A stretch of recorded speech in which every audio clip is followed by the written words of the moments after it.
Hi guys, welcome to this video. I'm Prashant, I'm the founder of Word Pandit, and I'm bringing this series of videos to you wherein I explain to you previous year CAT questions. Here we've got a CAT 2018 RC question.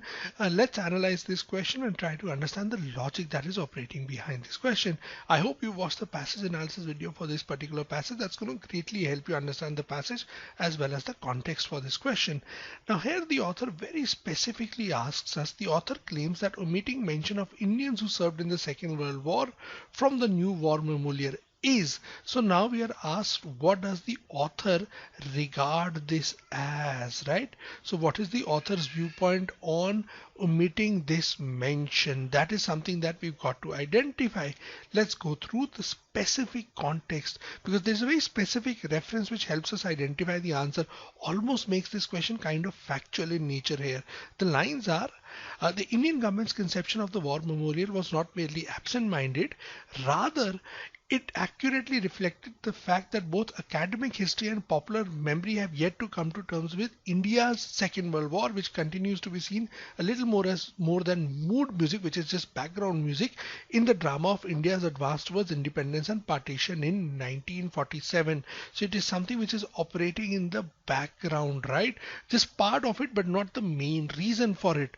Now, if you look at it very, very carefully, the author directly states it accurately reflected the fact that both academic history and popular memory have yet to come to terms with India's Second World War. Which option says this? Option number A, a reflection of the academic and popular view of India's role in the war.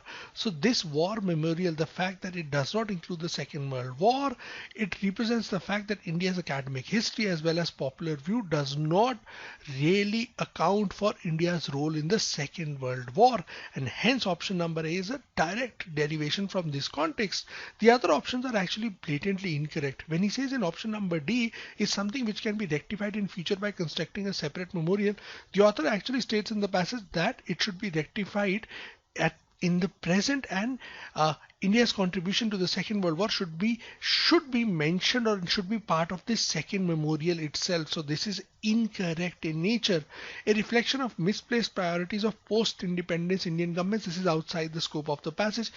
Includes every Indian government, and it includes all the misplaced priorities. Goes outside the context. Our context is only of the Second World War. This is just too strong an answer option, hence ruled out. Appropriate, as the names can always be included in the India Gate Memorial.